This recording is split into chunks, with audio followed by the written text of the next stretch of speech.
he had come, I think he'd come up on the 30th of August to visit by bus from Augusta. She was taking him back to the bus station on the 3rd for him to return to Augusta. Obviously, she never made it back, or else we would not be here. In the interim, they did go to Charlotte, we allege. However, we never did see Ms. Reid again. The last time she was actually physically seen was in the town of Pageland at the time she left, according to her two daughters, Tatia and Tatiana, who will be 16 in just a few days. The defendant, of course, ends up making it to Augusta. Of course, like I said, Ms. Reid is nowhere to be found. So, of course, the inquiries began on trying to find and track down Ms. Reid's whereabouts. The defendant was contacted. However, he indicated to law enforcement, let me be clear on this, initially when law enforcement reached out to him, he said that he was going to return to Pageland to be interviewed and to try to help out. Well, of course, he did not do that. He was finally interviewed with the assistance of a Richmond County, Georgia investigator. He did contact Pageland PD and gave an interview over the phone, at which time he claimed that he went to the bus station, that he had missed his bus, which we confirmed is correct. He missed his bus. And then later on that evening, he said they did things around Charlotte. Later on that evening, goes back to the bus station. He gets on the bus and returns to Georgia. We can confirm that that's incorrect based on cell phone data, but also more importantly based on surveillance videos. We can confirm that he did go to the bus station that afternoon. It was a little after 1 o'clock when they got to the bus station. And he gets out, goes into the bus station. We can also confirm that he did pay, I think, $20 to get a later bus ticket. He never made that bus. We can confirm that as well. But rather than going around Charlotte as he indicates, approximately an hour and I think 40 minutes later, he is actually seen at the Flying J in York County off of I-77. The reason we were able to get that information is that the flock cameras that they have in that area, once we put the tag in, I say we, Pageland PD, put the tag information into the NCIC as a missing person, then it actually read that tag. So went back, got that information. Sure enough, surveillance video shows him at the Flying J. This is contrary to what he had told the officers. Not only does it show him at the Flying J, it shows that he is now in a different shirt. He was in a light colored shirt initially in Charlotte. He was in a dark colored shirt at the Flying J in York County, driving the 2004 Tahoe that belonged to Miss Reid. She is nowhere to be seen. Hold up, sir. Yes, sir. Sheriff, whoever's got a cell phone out, That's sees it. media. Is it media? Yes, sir. Right, Channel 36, I just All right, that's fine. They've got court approval. Nobody in here other than the media will have a cell phone out. Now, the reason I've got to be tight on that is because of security. We had an incident in Darlington County several weeks ago where cell phones were out taking videos of potential witnesses in the case. So we're not going to have that going on. Plus, under our court rules, no one can be recording these court proceedings other than the certified court reporter and the approved media. So, sorry. Go ahead. Yes, sir, Your Honor, may it please the court. So, again, he was at the Flying J, and as I indicated, he had changed clothes, and this is in the hour and 40 minutes, and I could be incorrect on the exact time, but in less than 2 hours from the video at the bus station in Charlotte, he's seen on I-77, totally contrary to what he indicated. Matter of fact, he told officers that he did not drive the vehicle. Well, we got him driving the vehicle at the Flying J on I-77, off I-77 in Rock Hill. And that's, again, on video. He leaves. There's no sign of her in the video. There's no sign of Ms. Deidre Reid at that time. Then we know he goes on to Augusta, and again, we've got other evidence that we can confirm that he does make his way on to Augusta. So then we move to and I'm going to skip around a little bit just for purposes of clarity, but then we move to I believe it was the 24th of September 2021. Of course, in following up with the investigation, and you know, Pageland PD, as you know, is a small operation, but just to be clear on how much work was involved on their part, they went to Charlotte, Mecklenburg, Union County, North Carolina, York County, obviously, and I'll get to Aiken County, how they ended up in Aiken County, Burke County, Georgia, Scraven County, Georgia, and Richmond County, Georgia. So 3 states, several counties that are involved. Obviously, Chesterfield County here as well. But 24th got information about family property that the defendant's family owned in Burke County, Georgia. So Pageland officers, with the help of Burke County authorities, and I did forget to mention, SLED was very important part of this investigation as well, assisting Pageland PD. So then we get to Burke County on the 24th. There was a distinctive New York Giants tag that was on the Tahoe that Ms. Reid was driving. Well, that tag was found on the defendant's family's property in Burke County, along with pieces from the vehicle, from the Tahoe. Now, fast forward to December, because the reason we know that that's the case as it relates to the Tahoe is December, we get a call, and then I was contacted about a vehicle that was found in Aiken County. It was found on the 5th of, I believe it was on the 5th of September. The alert was actually placed in by Pageland PD on the 4th of September regarding the missing person in the vehicle. Unfortunately, somehow or another, we didn't get information until December that Aiken County actually recovered that vehicle out of a pond. It was partially submerged. When I say partially submerged, it probably wasn't even a third submerged. There was still ability to gather evidence out of that vehicle. So once we became aware of that the first week of December, we actually contacted SLED, rendezvoused with, coordinated, with the authorities in Aiken County. Vehicle was processed. We are still awaiting definitive DNA data. However, I can tell the court that the reactant did alert for blood evidence in that vehicle. Pretty substantial areas of blood evidence in that vehicle. And we know it is, of course, the vehicle that Ms. Reid was driving. And it was actually recovered, like I said, on the 5th. Key in this, even though it's in Aiken County, the counties that I'm referring to in Georgia all border South Carolina. They're border counties from South Carolina. And correct me if I'm wrong, but I believe I was told it was about 11 miles from where the defendant lives in Augusta to where the vehicle was found in that pond in Aiken County. Your Honor, with all that said, I can also tell the court, because I understand the fact that with the charges that he's facing now currently, that those are charges that, as Mr. Grant indicated, normally, under normal situations, would be subject to bond. However, this is obviously an unusual situation. Ms. Reid has not been found. I've given the court evidence that we have that shows that this defendant, we submit, was involved in way more than just an obstruction of justice. With that said, I can also tell the court, and I have alerted Mr. Grant to this fact, that the state is going to add charges. They're going to seek to add charges when the next grand jury in Chesterfield County meets on the 10th of March. I would ask the court to take that into consideration. Based on what I have described, the defendant's ties outside of the state of South Carolina, and we would ask that the bond be denied at this point. I can tell the court that by way of prior record, the defendant, 2013, has a disorderly conduct conviction. All of this out of Richmond County, Georgia. 2018, a DUI in Richmond County, Georgia. And finally, in 2020, he has it was dismissed actually, but it was a possession of a firearm without a valid license.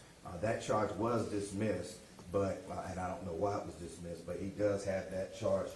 Again, it was dismissed by the authorities in Richmond County, Georgia. With all that said, I do know that at least James Reid, the brother of Ms. Reid, Ms. Deidre Reid, is going to want to address the court at the appropriate time, but we would strongly ask the court to consider leaving this bond in place. As I've indicated, in less than a month, we will be carrying this case to the grand jury seeking an enhancement of charges. Thank you. Your Honor, I would speak when they're finished, with the court's permission, because it's my motion, so if he's got some more to put on, I would ask the court to allow me to address the court after that. Sure. And I know it, like I said, I know James Reid at least is going to want to address the court. And any other family members that may want to address the court, I would just ask if you do address the court, you can slide your mask down while you're addressing the court and just speak, state your name for the record.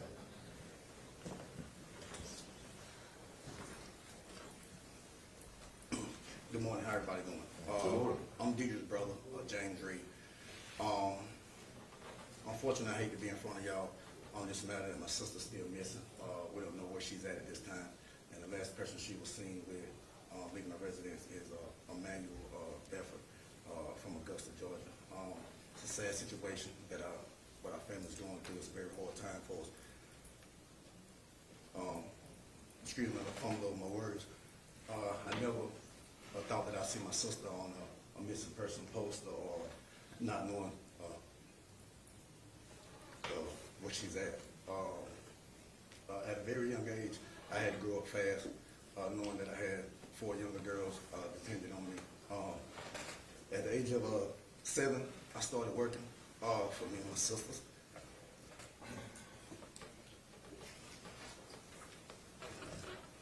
Take your time, you're fine. It's very hard. Us having to raise our niece and nephew.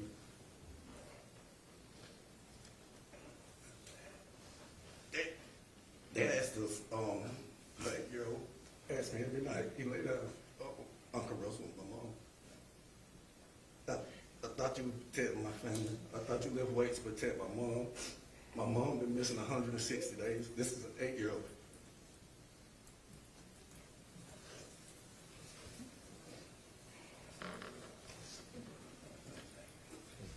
Sorry.